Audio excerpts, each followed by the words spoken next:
Welcome, Prime Roasters, to another edition of Prime Roast. Chris Cordani here with Angie Wong. Hope you're enjoying the week, Angie.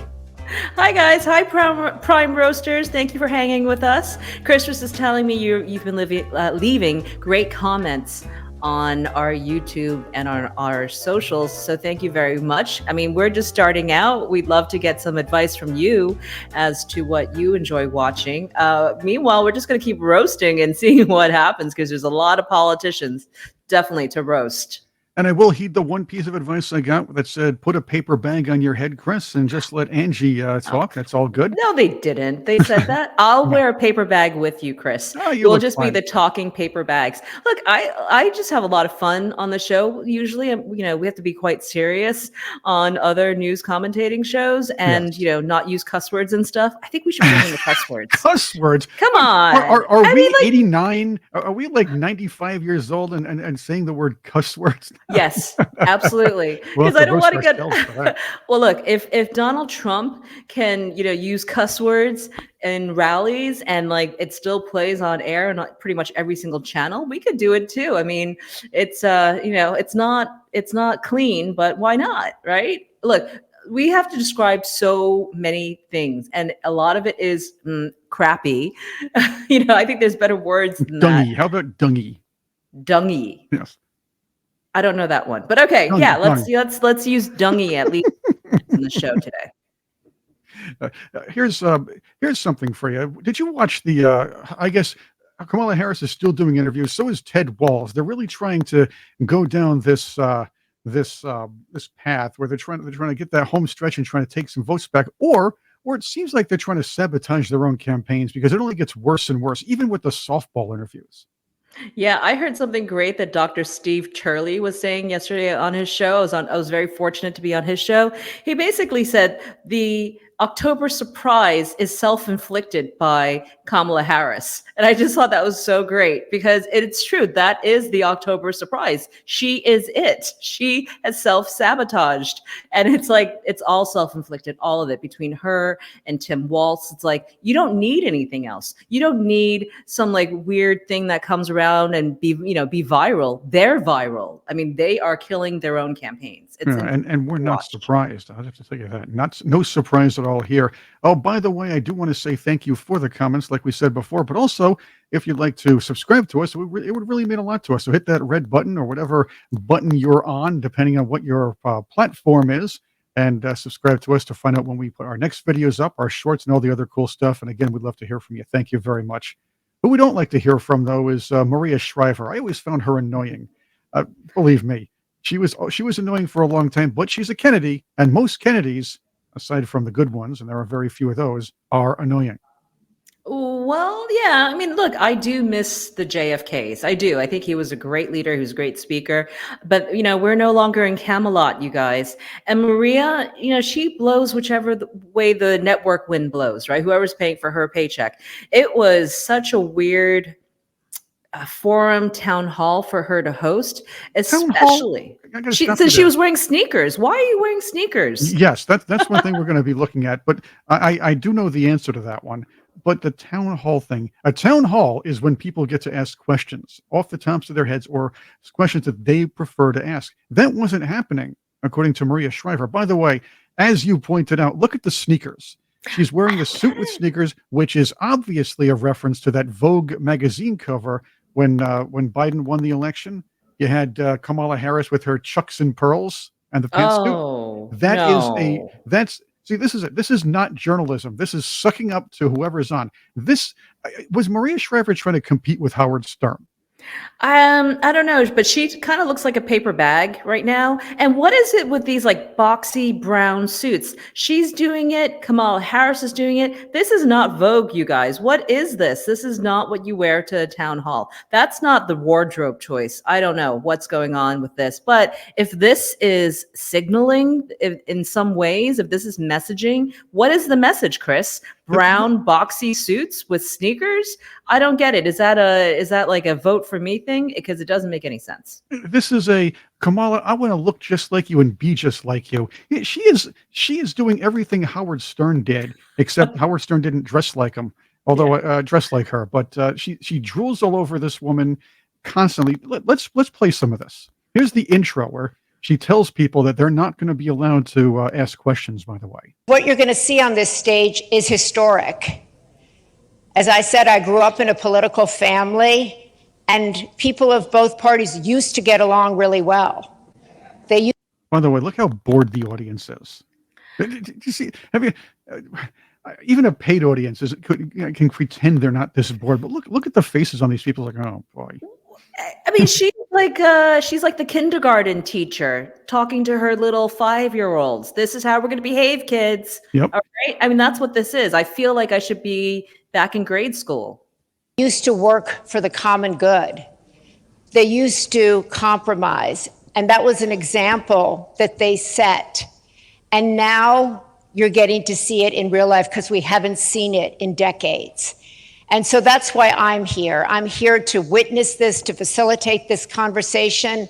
I'm here as a journalist, but I'm really here as a concerned citizen. Okay, see, journalist. She's saying she's a journalist. Then she says she's a concerned citizen. She's already hinting to everybody, this is not going to be a town hall. This is going to be a biased discussion. We're just going to sit around and cackle a lot and tell you all to vote for Kamala Harris by taking valuable airtime that should actually be fair and balanced, which it wasn't. And the whole thing was like watching The View, by the way. We'll get into that too. Really happy to be here. Well, she is happy and to so be here. I know all So of much you joy. are looking forward to hearing from both of these extraordinary women. They're both incredible. And Okay, here I guess. She's sucking up. She is actually drooling all over them before they get on stage. Oh, they're so incredible. Liz Cheney is so incredible. Kamala Harris. I mean, it was worse. This is worse than watching Howard Stern go, oh, Kamala, I want you. Oh, you're so hot. Well, it's like she has to try to convince herself first that they're so incredible before they bring them on. You can see, like, the audience is so joyous. Don't you see that, Chris? They're so filled with rainbows and unicorns. Oh, one of them's dressed as J.D. Vance over here. Oh, yeah. so I want to begin by getting going. We have some questions from the audience that we will get to. I have a few questions. As I said, I went around to meet several of you, and I heard some questions that some of you had. But universally, many of you said the reason I'm here is to see bipartisanship. I want to see what it looks like so I can go home with information. So you're going to get that. Okay? So let's get going. Liz Cheney. Oh, boy. So sit back, be comfortable. Okay, here it is. You're not, unfortunately. We have some predetermined questions, and hopefully I'll be. Okay, this is it. Now, she just said a little while ago, we're going to be taking questions from the audience. Yep.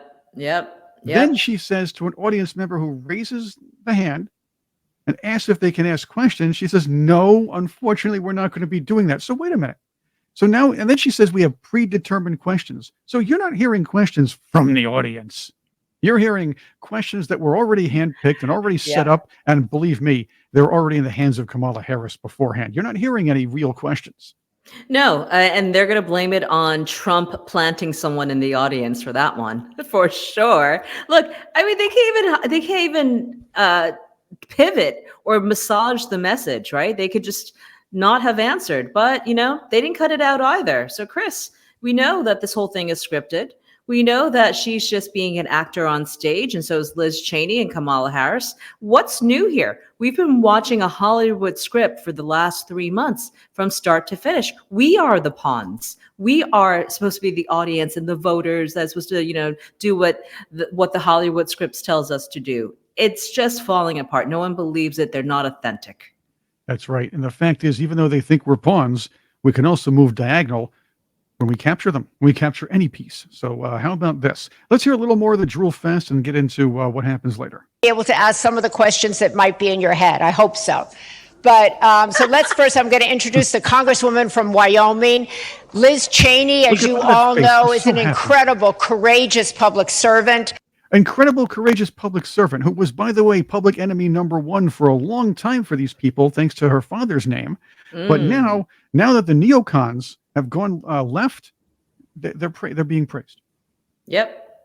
I'm a big admirer of hers. Oh, you are? She has been All right. Again, you've been a journalist for a long time. I've been a broadcast journalist for a long time. How many times when you do an interview with somebody, even if you agree with them wholeheartedly, do you talk about how you admire them? Do you give them that grand intro, like, oh my God, I can't wait to talk to this person. She's fangirling worse than Stern was fanboying. Yeah, well, no, she's prepping the audience so that they can also appreciate Liz Cheney the ways she does, right? I mean, she's telling the audience, this is how you should feel and this is how you should behave. That's Right. what's going on here. And that is unfortunate because I don't know if the audience even knows who she is, but it's okay because Maria just told you, you got to like her. You better like her. Moving forward in this town hall discussion, or let's say mini view, if you will, no coffee table, by the way. She tells again the audience and everybody how to behave. Maria Shriver does before commencing. And look, she's sitting down just like Kamala. Kamala's thinking, what the hell is she wearing sneakers for? I mean, is she trying to do an impersonation of me? I don't wear them anymore. I wear my heels. But It's the most glaring elephant in the room. It's like cream colored sneakers. I don't know. Maybe that's fashionable right now. It is a little bit weird, especially for professional politicians to do that. But hey, it's Maria. She could do whatever she wants. This is nothing like a kitchen table. Let's pretend it is a kitchen table. Let's just have a background that says a new way forward. Can we throw in any more Andrew Yang? Like propaganda behind them. I mean, it's incredible. And then like country over party. well, it's another I don't thing. know. That's another thing. This is supposed to be a town hall. It's supposed to be a discussion where people talk about the issues and ideas, and it's supposedly done by a journalist, but it has all the makings of a campaign commercial. Yes. It has her slogan up here as another little tidbit, country over party. And this and the news media, the mainstream media, I'm going to say that's what they're doing right now as a conglomerate. But NBC, the company, is a whole party to this thing. They are actually putting together a political commercial, an infomercial, if you will, for Harris. That's what that set reminds me of. It's an infomercial set. That's not even like a real, I don't know even know what it's like, you and I, we've gone to a lot of these political events. We've gone through a lot of like political rallies and whatnot. That's what this reminds me of. This is entirely a set. And what's even stranger, because we talk a lot about visuals on the show, is that Kamala Harris and Liz Cheney, they almost blend into the background. Right? They're almost invisible. That's a blue screen. Yeah, Whereas you should Maria wear blue Shriver on in blue her screen. sneakers, I mean, she steals the show. There's no coordinating. I'm telling you, Kamala Harris and her campaign, they're the worst communicators I've ever seen on a campaign. I've never seen anything worse. She should be wearing a red suit, pink suit, anything that brightens up the whole stage, because she's supposed to be the star of the show. And right she's supposed to now, bring the joy. That's right. what do you see? You see fonts above her head. That is the brightest thing on the entire stage. Weird. And let's delve into this though. Old Soviet Union political discussion and interview shows would always have indication of the Communist Party, whether it be a slogan. A lot of their entertainment was the same way too. But you look at it, they're sitting there with the favored public servant, if you will, or the favored leader of the I'll just say the collective, who sits there under the big slogan, the collective's huge slogan, a new wave forward. And this is supposed to be a legitimate journalistic discussion where it's all propaganda moving forward. Let's hear some of this. So I want this to be like a kitchen table. Like, just think that we're sitting around the kitchen table and we're jamming about all kinds of stuff. That's jamming. She's trying to relate to the kids now. We're going to be jamming about all kinds of stuff. Is Anthony Blinken going to come and jam with the guitar? Yes, he should. That would be entertaining. the feeling I want to have at this. This is like a Kennedy family kitchen table. Yeah. But most people don't have this many. That's right. It's raucous. It's hot, but it's fun. That's what it's going to be. First of all, it's not going to be raucous. It's contained. It's definitely not hot and fun. Well, maybe for us. This, as I was saying before both of you walked out, this is historic. So I hope everybody takes this in for a minute. There you go. Once again. Wow. Angie, you've interviewed many people. Do you ever say during an interview, oh my God, this is so historic? No, she's just telling everyone how they should feel. Like from start, I mean, we've been watching this for a few minutes now. She's telling everyone in the room how you should feel, what environment you're in, which is nothing like what she's saying, right? She's saying you're at a kitchen table. I feel more formal and underdressed than anything else. And she's telling everyone, this is how you think, this is how you feel, this is the emotions you should have. And here we go. These women are great, and you should know that. I don't know. How about let the audience decide? How about let your own two eyes decide for you? Look at the audience, by the way. These people are handpicked to just sit there in front of the camera to look like they're interested. That's what happens in campaigns. I can't fault that. I do the same. Right. But again, this is a town hall. This is not a campaign. This is supposed to be an interview. It's supposed to be a discussion with two people. No. Minute to have a leader of the Republican Party and the vice president of the United All right, did she just say Liz Cheney's a leader of the Republican Party? Yes, she did. Did I miss that? She did? Well, Chris, we kind of stole a few members of the Democratic Party, so I'll let them have Liz Cheney. She can have Liz Cheney. Is she a leader, though? I mean, labels are labels. Democrats love labels. The only Cheney I want to lead is or I want to lead at this point is Dick Cheney leading Tim Walz on a hunting expedition. How about that? Yes. That would be fun to watch. One can't shoot and one can't load. That'd be hilarious. Get Harry Cision to videotape that and call it manly. Yeah, this is womanly. Angie, I have a question. Yes. And I'm sure many people have asked this other places too, but how can one person take so much time to say absolutely nothing? Let's listen to this in the intro. Have you not met politicians? So Maria, perhaps not, but perhaps not. But let me say this. So you mentioned, my background. So I started my career as a prosecutor, and most of my career has been spent outside of Washington, D.C., not in Washington, D.C. And for most of my career, let me just tell you, I never once asked a victim of crime, a witness, are you a Democrat or are you a Republican? Never. It would have even occurred to me to ask that. Nobody would ask that. What I did ask everyone, are you okay? And when I think then about what is at stake. Okay, did she ask everyone if they're okay? Okay, so are you saying? And again, we get the victims, but there's a documentary out by Josh Gibson. It's called Arrested by Kamala, where he talks about where he talks about an instance where she persecuted, if you will, maybe that's a better term. She persecuted a woman who had whose daughter was not able to go to school. Remember the big truancy laws she tried to push back when she was California Attorney General? There was this whole deal where Kamala Harris was trying to prosecute parents, and throw them in jail if their kids did not show up for school. I do remember that. Yes. Well, this woman, her name is Cherie Peoples. Her daughter had anemia, and she couldn't show up for school. She had all the doctor's notes that were available, and she took care of everything. But the Kamala Harris Attorney General's office, if you will, in California, decided to prosecute and go hard on this woman and threw her in jail, even though the daughter was too sick to go to school, suffered from anemia, and just couldn't make it, couldn't get there. Lawsuit. Yeah, well, the point is, she went hard on this woman, all for political gain. She didn't have to do this. And there's a whole, I guess there's even a rap song about this, but it's on a website called arrestedbykamala.com. It's an interesting documentary. It's worth watching. Shame on you, Kamala Harris. Come on. You can get out of a lot of things with a doctor's note, right? I mean, you can pretty much get out of war or going to war with a doctor's note. A mother can't keep her child and homeschool her? Right. I mean, that seems to me like outrage, but you know what? It doesn't matter to her. She will say and do anything she has to do to get elected into office. We've seen this just in the last 3 months of her campaigning. She flip-flops everywhere. Look at her message on Israel and Iran.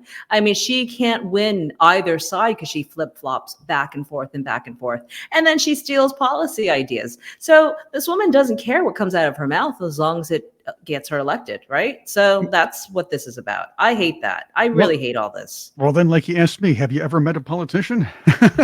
Oh, again, this is just a love fest. It was really it was horrible to watch, and I don't think we should subject our audience to any more of that garbage. All right. And look, I mean, the most important part was Maria just coaching the audience as to this is what we expect of you, okay? Good little boys and girls. I mean, it's pretty incredible. The tonation across a lot of the Democrats today is that we talk down to you. And I'm just curious as to why the audience and other Democrats or people who vote Democrat would allow for, especially I'm an adult. Why would you allow someone to talk to you like this? And why would you sit there silently with your eyes open like, okay, it just feels like everyone's stunted there in grade school. And I get that really uneasy feeling all the time. Like I'm in a classroom being talked down to by a professor. I don't know about you, Chris. I was always like the loudest kid in the class. I always had questions. I was a curious one. And maybe that's why like you and I are talking here today on the show, because I have a lot of questions. I don't sit down. I don't take, 2 + 2 may or may not equal whatever you tell me to do. I'm going to have questions about that. Right. So, this is the audience and they want you to comply. And a lot of Americans are that way. I get that, and that's fine. But clearly, this woman, this host, this, in the lovely, Nike kicks, she's just telling you how you should vote and how you should behave and what you should think. And that's who she is. Do you want this? Because maybe some people do. As the great Emo Phillips would say, that sounds like a cue. If ever I heard one. There is some kind of propensity for Democrats and liberals to not only talk down to the people they're communicating to, but for those who are followers of such people to enjoy the idea that they're being talked to like children. It was a couple weeks ago. I wanted to get to this during a past Prime roast, but now that we are here, I'm going to pull it up for you. Actually, I just pulled it up at this point. This is Gwen Walz telling people how to vote again. But again, this is not somebody who wants to be second lady just saying, my husband and Kamala Harris have really excellent policies, and they're going to help you with this. They're going to aim to do this for you. This is what we want to do for you. You never hear that. You never hear that. Look, she's wearing the brown suit again. What is with the brown suits, man? This is my Halloween costume. I feel it. You want to be Gwen Walz for Halloween? That would be pretty awesome. I would like to see that. I want to be a liberal, middle income woman. That's what I want to be. I'm going as number 2, so that's another story. And I mean number 2 from The Prisoner. I could be any one of them. There was a bunch of them. But here we go. Let's hear how she talks to people and how people seem to love this. But let's just play it. Kamala HQ. I'm Gwen Walz, and I have been an educator for a really long time, and I'm here with an assignment for you today. It's due on November 5th. Now, wait. So she has an assignment for you today. Again, she's talking to you like she is your kindergarten, first grade teacher, and this is her assignment to you. Yes, it is. And you better do your homework, you little good boys and girls, if you're going to get a good grade. Oh my, what is this? This is weird. This is weird. If you do your homework, you get to go to communist China with my husband. Put teacher glasses on because this is really serious. Okay. She said she had to put her glasses on because it's really serious. Final, and there's no late work. I need you to take yourself and 3 friends to the ballot box and make your voice heard. You have to vote. She's talking down to you, puts on the librarian glass or the teacher glasses to make sure she talks down to you to put it like an exclamation mark on the fact that you are being talked down to by us because you are children. In our mind, you are children and sheep that we have to tell you exactly how to do. We're going to take your hand and tell you what to do.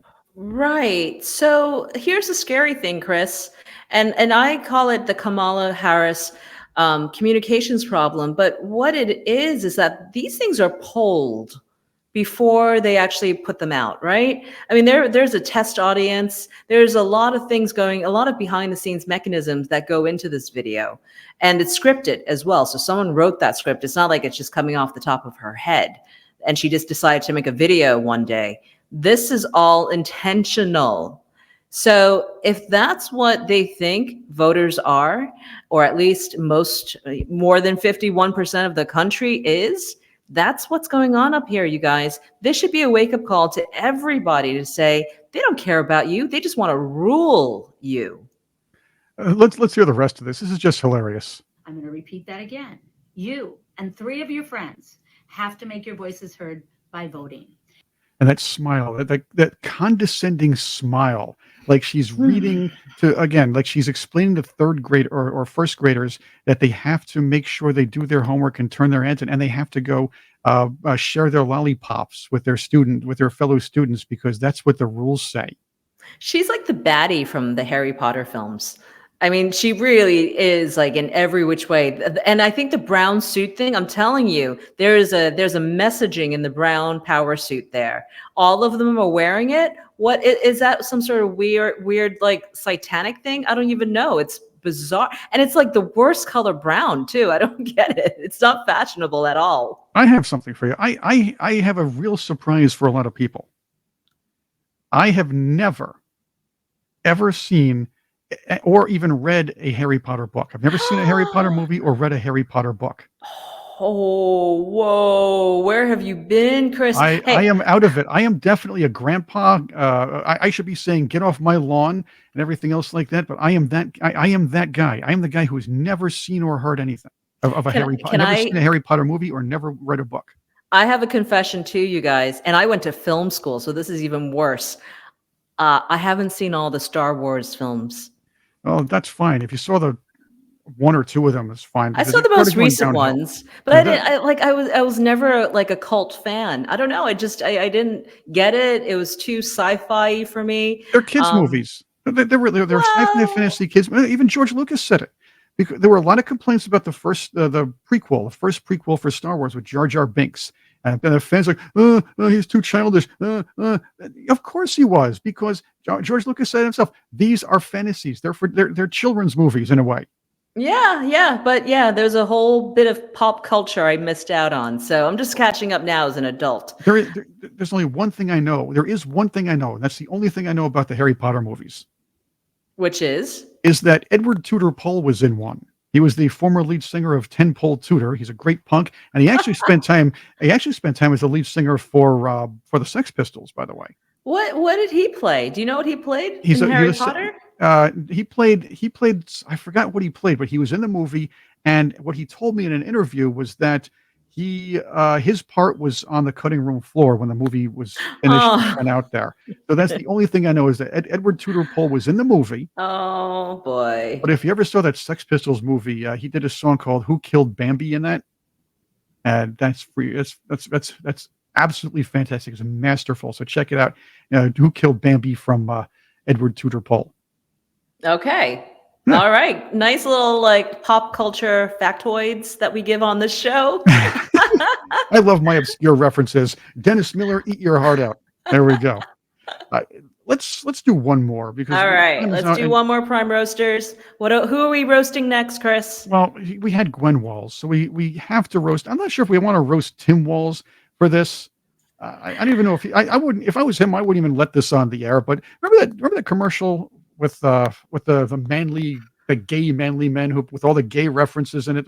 Oh, you have to vote for Kamala Harris or you're not a man. Weird. That weird. Sort of thing. Yeah, weird. Yeah, they call us weird. There's another one, and this one is made for Tim Walz. I keep calling him Ted. I hate doing that, but anyway, That's this okay. one. Tim, Ted, same. Right. Well, yeah. This is Kamala. Ted's the Kamala. Oh, jeez. Tim Walz. They did another or somebody did a commercial for Tim Walz, and I thought it was them. I'm not sure. The matter is, we have to watch this and tell me who you think their target audience is. All right.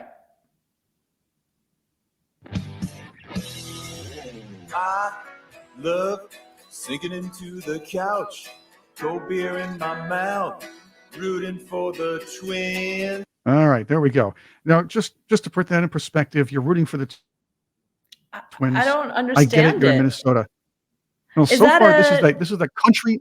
First, it's crossover country. So all the beer swilling country line dancing types from 1992. That's the target audience. Okay. I mean, is that appealing to anybody? I don't know. I want to find out. Put some comments out there. Think about this though. Rooting for the Twins. Put this into perspective, and let's correlate that to their actual campaign. The Twins spent most of this year in the hunt for first place in the wild card of the American League Central, and they blew it the last 3 weeks. It's almost like they gave it away. The Royals and the Tigers actually snuck up behind them and won. So rooting for the Twins or rooting for the Walz-Harris campaign, there might be something to that. Do you think there's a chance that Harris-Walz may not win Minnesota? I mean, is that why they have to put out a TikTok commercial to get people in his own state to vote for him? Apparently so. They're trying to get the kids out there. That's probably why Harris and company wanted 16-year-olds to vote. Well, let's watch some more of this. This is really, I think the kids say cringy, right? Yeah, I still don't know what this is. Like, this is. Well, it gets worse. And Tim and I love sharing all my tools, playing by the rules, keeping those edges trim. And Tim. And the lyrics are forced. Keeping those edges trim. And Tim. It's almost like this is a parody. This has to be a parody. This is another SNL parody. Remember Kamala Harris's campaign manager got into a lot of trouble for doing that skit with the cheerleading girl from NSL. This is another one of these. It's a weird humor thing. I don't know. Is it going viral? Is it helping anybody? Is it pulling in the middle? Is it, what extra votes are they going to get with this commercial? Well, again, they also talk to you like you're in first grade. I love sharing all my tools and playing by the rules. Right. These guys are stinted in childhood. There's some serious childhood drama stuff that they got to resolve. They should not be doing it on a presidential campaign. This is weird. And my guess is, as far as keeping those edges trim, I don't think most of the Walz-Harris voters are going to be getting out of their mother's basements to actually do any work around the houses. This is making me nervous. This is like, no, because someone had to approve of this message. Who's it paid by? What's the disclaimer say? I actually don't remember. It's not on this actual TikTok video, or at least I'm very nearsighted, so I couldn't see it. Let's watch the rest though. I love leaving my white notes, making a plan to vote, helping Kamala win, and Tim, we love you, Tim. I think he wrote that song in the bathroom. Yeah, I think he wrote that. Tim is far from rock, so it's not rock. And this is that crossover country garbage that we heard, we still hear nowadays, but it's what destroyed country music and made it pop country. So I don't know what these people are thinking. And here's another one. This is, and a lot of this is subliminal. Watch. Let's go here. Making a plan to vote. See that? Mail-in ballot. Of course. That's right. Very quickly. It's subliminal, but it's a mail-in ballot. Get those mail-in ballots in there. If you have 3 or 4 of them, like I know a certain friend of ours has said she received in California, three mail-in ballots. You have 3 of those, send them in. Ooh, and you know what? Obama just came out with a commercial of his own yesterday telling people to send in their mail-in ballots. How he was so gleeful to do mail-in ballots for the first time. I said, wow, that's your commercial? That's their only game at this point. Because they know they can't win, in-person voting. We're seeing that state to state right now. I mean, here in Florida, there's been a gigantic rage voting the first 2 days of early voting. It literally is rage voting. It's like me and Republicans, we've been waiting 4 long years to vote anything else other than Democrat. And that's what the numbers are reflecting. Every time I check at 8 p.m., when the polls close, it's rage voting. I think people should be rage voting against these god awful commercials. These are embarrassments, if you will. But they don't see it that way.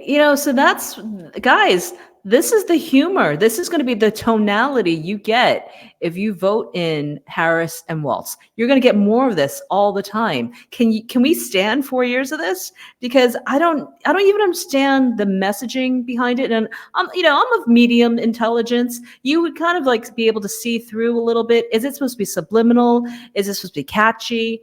Is this some sort of like weird Minnesotan comic relief thing that I'm not getting, please tell me, please leave it in the comments, because I don't think I'm smart enough to understand this, or maybe I'm just too city. I don't know. I apologize in advance. You're too street, just like Kamala. That's what happened.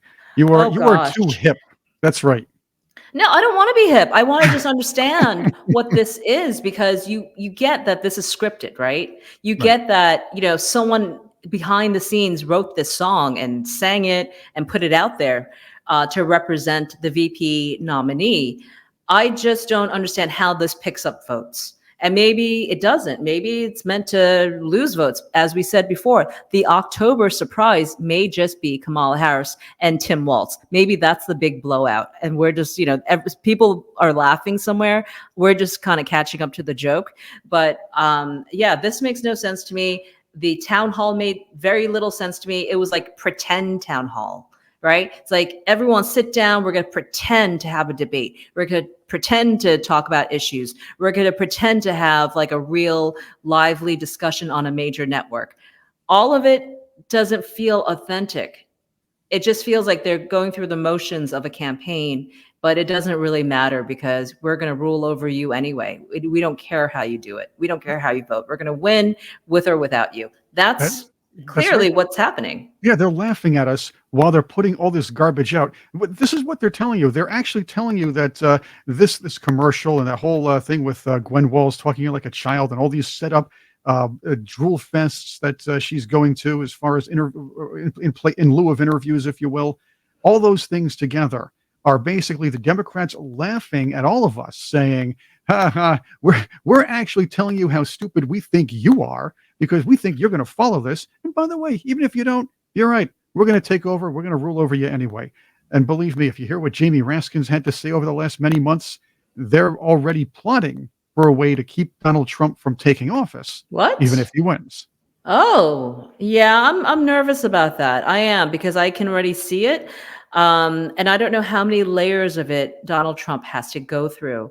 I'm very concerned about the November 28th sentencing in New York.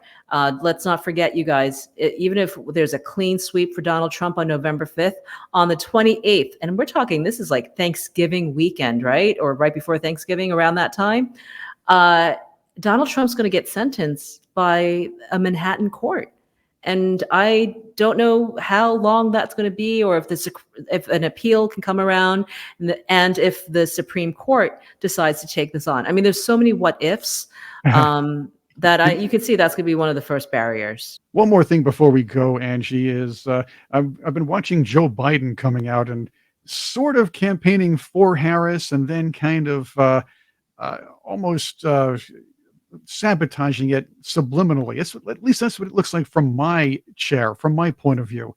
Have you seen the same thing, or what do you see with all this? Is Joe Biden helping her, or maybe hurting her? And might that latter be on purpose? Yeah, it's the weirdest relationship. I mean, after Kamala Harris comes out and says, Joe Biden is not going to be campaigning for me for the last 2 weeks of a presidential election, what does he do? He gets on a plane and he goes to New Hampshire to do what? Oh, campaign. It is so weird. It is like what is it called? Like an aggressive, passive aggressive relationship between the two. So he's gonna do everything for Joe Biden. He's not going to do anything for Kamala Harris. In fact, I think Joe Biden would be more than happy to see her fail. That's what the vibes, let's talk Kamala vibes, is giving off right now. There's no joy. There's just a lot of backstabbing. But you know what? It is fun to watch Joe Biden actually be Joe Biden, because he's been a puppet for the last, 4 decades. This is the real Joe Biden coming out, you guys. This is what we're seeing. That's the Joe Biden we all knew and didn't like beforehand, but at least it's more fun to watch. Angie, again, this is a lot of fun. And thank you all for being with us here on Prime Roast. We'll be back again next week. But again, smash that like button, subscribe, or whatever. Spread the word. We're new, and we'd love to have people talk about this a little bit more. So hit the subscribe button, like we said. If you like us, or if you want to talk more about us, spread the word. We like it. Thank you again for being with us. And thank you, Angie. Thanks, Roasters. Thanks, Chris. See you next week.